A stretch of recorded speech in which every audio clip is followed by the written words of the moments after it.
2 gram മുതൽ പാദസരങ്ങൾ, വളകൾ, 1/2 gram മുതൽ സ്റ്റഡുകൾ, 2000 രൂപ മുതൽ റിങ്ങുകൾ, 1 ഗ്രാമിൽ തുടങ്ങുന്ന മാലകൾ, നെക്ലസുകൾ, 9000 രൂപ മുതൽ ഡയമണ്ട് നെക്ലസുകൾ, 1 ലക്ഷം മുതൽ ആരംഭിക്കുന്ന വെഡിംഗ് സെറ്റുകൾ.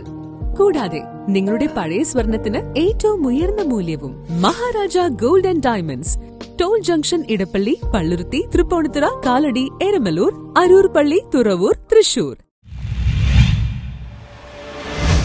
പള്ളുരുത്തി മരുന്നുകടയിൽ മരം അപകടാവസ്ഥയിൽ, ഭീതിയിലായി യാത്രക്കാർ. പള്ളുരുത്തി മരുന്നുകടയിൽ അപകടാവസ്ഥയിലായി നിൽക്കുന്ന മരം യാത്രക്കാർക്ക് ഭീതി ഉണർത്തുന്നു. പള്ളുരുത്തി മരുന്നുകട ഓട്ടോ സ്റ്റാൻഡിന് ബസ് സ്റ്റോപ്പിന് സമീപവുമാണ് അപകടാവസ്ഥയിൽ മരം നിൽക്കുന്നത്. ഈ മരത്തിലെ ചില ക്ഷീരങ്ങൾ ഏത് സമയത്തും ഒടിഞ്ഞു വീഴാവുന്ന സാഹചര്യമാണ്. ബസ് സ്റ്റോപ്പിൽ കുറെ വർഷങ്ങളായിട്ടുള്ള കടയാണ്. ബസ് സ്റ്റോപ്പിന്റെ നേരെ മുന്നിൽ ഒരു വലിയ മരമുണ്ട്. അതിനെപ്പോഴും മഴക്കാലമാകുമ്പോൾ ഉണക്ക കൊമ്പുകളൊക്കെ മിക്കവാറും വീഴാറ്. പക്ഷെ അതൊന്നും ആർക്കൊന്നും പറ്റാത്തൊരു ഭാഗ്യമാണ്. ഇപ്പം ഈ പ്രാവശ്യം ഒരു വലിയ കൊമ്പ് ഒടിഞ്ഞ് തൂങ്ങിക്കിടക്കുന്നത്. മരുന്നുകട ഓട്ടോ സ്റ്റാൻഡാണ്, ബസ് സ്റ്റോപ്പാണ് അപ്പുറത്ത്. അതിൻ്റെ പൊക്കത്താണ് ഒരു മരം ഒടിഞ്ഞ് തൂങ്ങിക്കിടക്കുന്നത്. ഒരു ചില്ല തൂങ്ങിക്കിടക്കുന്നതാണ് അതിൻ്റെ. പിന്നെ ആ മരം ഭയങ്കര ഡേഞ്ചറാണ്. അത് എങ്ങനെയെങ്കിലും വെട്ടിക്കളഞ്ഞില്ലെങ്കിൽ അത് ഭയങ്കര ബുദ്ധിമുട്ടാവും. എല്ലാവർക്കും, ജനങ്ങൾക്കും എല്ലാവർക്കും ബുദ്ധിമുട്ടാവും. അത് കാര്യകർത്താക്കന്മാരെ ശ്രദ്ധിക്കണം. മരം ഏത് സമയത്തും മറിഞ്ഞു വീഴാവുന്ന അവസ്ഥയുമാണ്. നേരത്തെ മരുന്നുകടയിൽ ബൈക്കിൽ സഞ്ചരിക്കുകയായിരുന്ന യുവാവിന്റെ മേൽ വൃക്ഷശിഖരം ഒടിഞ്ഞു വീണതിനെ തുടർന്ന് ഇയാൾ കിടപ്പിലായ സാഹചര്യമുണ്ടായിരുന്നു. നിരവധി ആളുകൾ സഞ്ചരിക്കുന്ന വഴിയാണ് ഇത്. ഇപ്പം ഈ കഴിഞ്ഞിടയ്ക്ക് തന്നെ ഒരു 1-2 വർഷമായിട്ടുണ്ടാവും. ഇടയ്ക്ക് പള്ളുരുത്തി നിവാസി തന്നെയായ ഒരു പയ്യൻ ഇതുപോലെ ആക്സിഡൻ്റായി.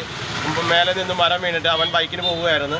ആ ബൈക്കിൽ നിന്ന് അവൻ നേരത്തെ വീണ് അവനിപ്പോൾ നടുവിന് വയ്യാണ്ട് അവൻ തളർന്ന് കിടപ്പാണ്. ഇപ്പം വർഷങ്ങളായി, ഇപ്പം 1-2 വർഷമായി.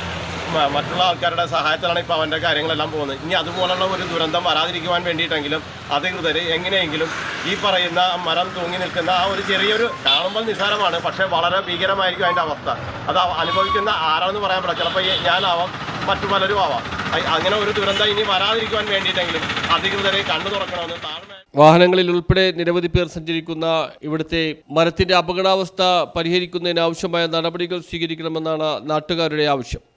ബസ് സ്റ്റോപ്പിൽ തന്നെ ഒരു കടൽമരത്തിൻ്റെ ഒരു കൊമ്പ് ഒടിഞ്ഞ് തൂങ്ങിക്കിടക്കുന്നതാണ്. അതെപ്പോൾ വേണമെങ്കിലും വീഴാം, അപകടം ഉണ്ടാകാൻ സാധ്യതയുണ്ട്. അത് വിളിച്ചൊക്കെ പറഞ്ഞു കഴിഞ്ഞു, കൗൺസിലറൊക്കെ വിളിച്ചറിയിച്ചു. അപ്പം അങ്ങനെ വേണ്ട നടപടി അതൊക്കെ പറഞ്ഞിട്ടുണ്ട്.